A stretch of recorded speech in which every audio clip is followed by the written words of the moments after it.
Welcome to another episode of Mission Compliance, Unleashing Growth Potential for Defense Contractors. In today's episode, we continue down the road of understanding a CMMC, its regulations, and controls. Up next is AU L2-3.3.8, protect audit information and audit logging tools from unauthorized access, modification, and deletion. I did it, look at that. We'll break down what this control means, why it matters, and how it impacts your organization's cybersecurity posture. We'll also provide practical insights and strategies for achieving compliance and securing your systems effectively. So whether you're a defense contractor aiming to win more contracts or simply someone interested in bolstering your cybersecurity knowledge, you're in the right place. Cowboy up!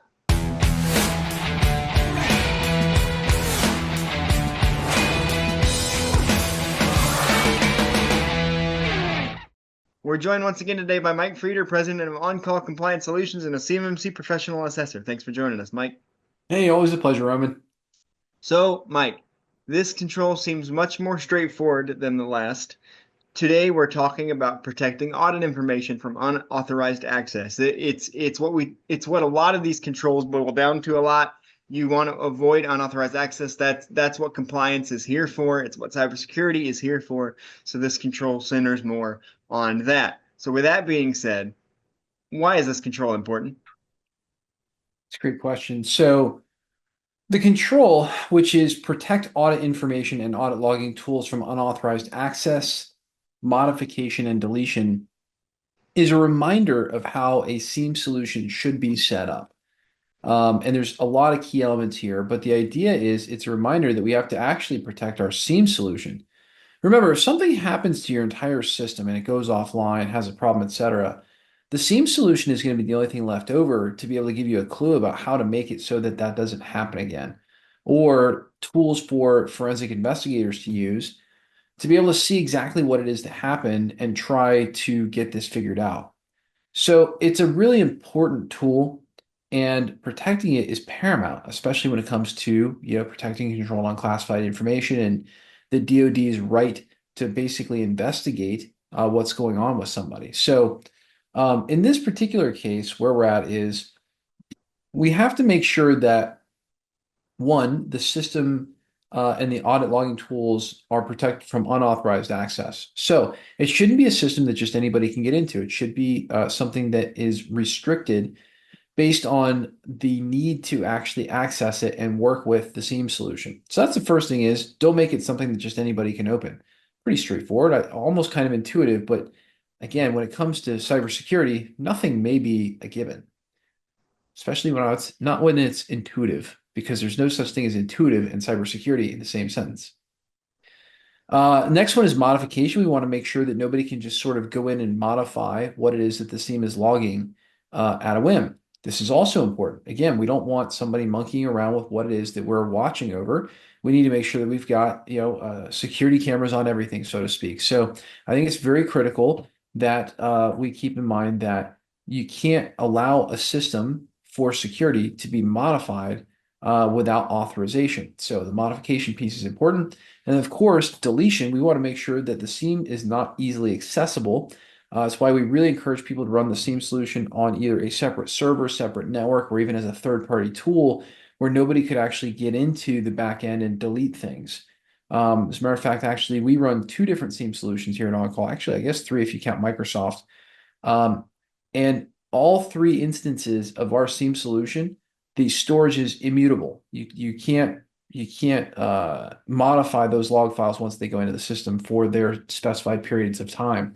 And so you definitely can't delete them, which I think is a key component of safety and security. So again, making it so that it's protected from deletion, huge. Again, the solvency for that might be immutable storage. And again, what is the importance of all this stuff? Well, again, if the bad guy comes in and basically, shoots out the security camera, you can't tell what they did. And this is the same concept. You don't want somebody to be able to fool with the security monitoring system, the SIEM, and wind up being able to hide what it is that they did while they were in the system. So that's the significance of it. There you go. So on that note, as you energize with your Celsius, not That's sponsored.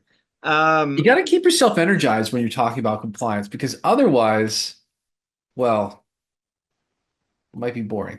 I was told once that I do not need to be otherwise energized. Somebody told me, an old coworker of mine said, you should learn to drink coffee. And then 5 seconds later, she was like, wait, no, don't. That would be a bad idea. Because I already have enough natural energy for like five people. Oh Anyway, man, I live off caffeine. I mean, I tell you what, every day, right? So 11 o'clock, you gotta grab the energy drink somewhere around 11 to 12. And then, if you're ever doing business in Miami, we have a lot of clients in the Miami area, particularly aerospace industry. We have a little niche down there. Love going to Miami because at 2 o'clock p.m., there's always a complete work stoppage and everybody breaks out the cafecito, cafe con leche. Everybody's getting some Cuban coffee. Man, that is the best. We love consulting down there. Hey, if you're a Miami aerospace company, give us a call. And we love going down there. We love our Miami crowds. So I'm all about the caffeine, right? My job is to bring the energy to compliance, otherwise known as bringing the circus to the children. It's like the caffeine is definitely a tool of the trade. So all about the caffeine.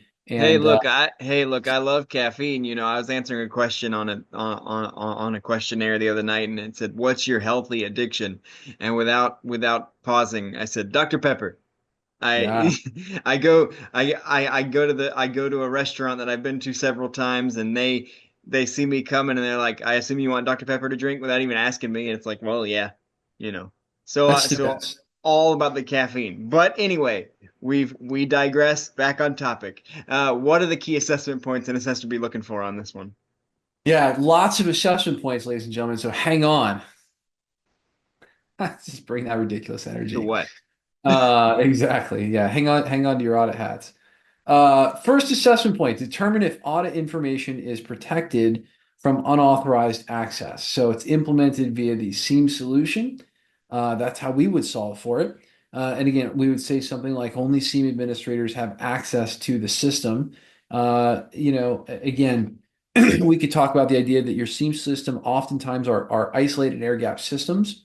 So let's say you have a system like Sentinel or Rocket Cyber or Arctic Wolf.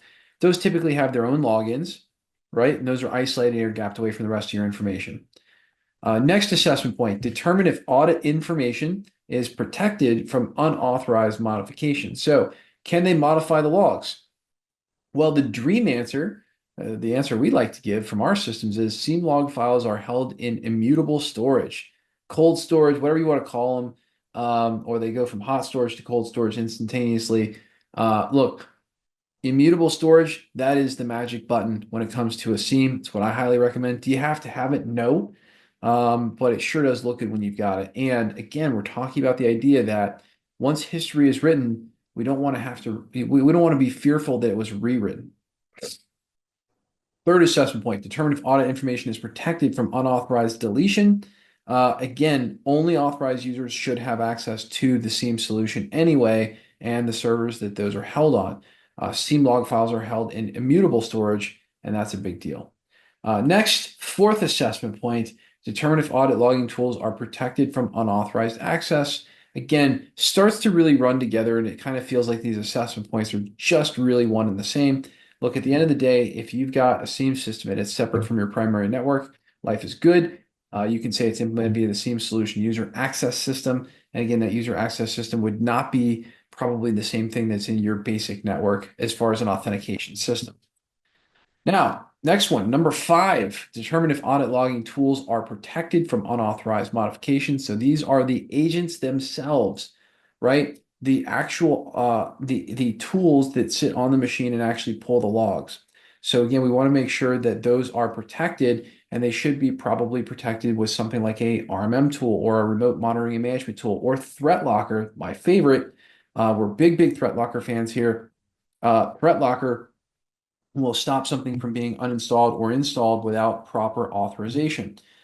So really big fan of Threat Locker, and again, it's just kind of one of those programs where it's just magical in what it accomplishes. Next, the seam solution can, determine if the subset of privilege, determine if audit logging tools are protected from unauthorized deletion. Again, you should not be able to delete your seam tool unless you're an authorized user. So if you are running your own custom seam tool, it needs to be in a place where only people who are authorized could possibly get a hold of it, have access to that server where it is and delete it. If you are in an even better situation, where you're using a third-party tool, chances are good you can't delete it. So, yeah, seam solution cannot be deleted. That is an acceptable answer to that final assessment point. Awesome. So, what are the potential difficulties of enacting this one in an organization? Yeah, so again, we go back to a couple of our previous podcasts in terms of I don't think there's anything difficult whatsoever about implementing this because it's going to basically come as a part of your seam tool if you have the right seam tool. And I think the difficulty just simply goes back to that cultural change, that monetary spend of implementing a SIEM solution in your company. That I think is probably the big one. It is ultimately just getting to a point where the SIEM solution is something that you can accept as an expense, figure out a way to bill it back to the client, and just generally speaking, get it all to work and function. So I think that's really the big challenge is getting the program, for SIEM, understanding that concept is necessary as a part of being a defense contractor, and then getting it installed, and then getting it configured right to your operation because it's probably not going to become ready to go out of the box. And from there, just beginning to surround yourself with a culture who understands that someone's got to monitor this thing and actually act on the alerts. So again, it's all the same points around the idea of even having a SIEM system and a proactive security system. Those are all the same challenges here with this one. Absolutely. And this is very important control, as we mentioned. A lot of this compliance stuff boils down to cybersecurity and keeping everything safe, keeping all your data safe. And as I said, if you've been with us for this long now, we're on episode 73. We're edging ever closer to number 75, which is going to be a big day for us here in a couple weeks when we get there. Uh, we like to ask three main questions and then a silly question to kind of get to lighten things up, make things a little bit silly. And this one's a doozy, so hang with me, Mike. Uh, Imagine you're in charge of protecting the world's most important audit log, but it's stored inside a video game. What over-the-top video game style security feature would you use to protect it from unauthorized access? Laser shooting, robot guards, invisible force fields, maybe a giant firewall dragon? What do you got? The funny thing about this question is, and you guys, Roman knows me well. I don't really play video games. There's only one kind of video game that I could even be considered to play, which is I Tetris. that's fair enough. I think I have Tetris load on my iPhone. I'm not sure. Outside of my Intune bubble.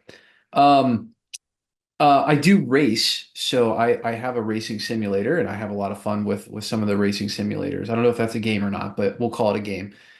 You know what?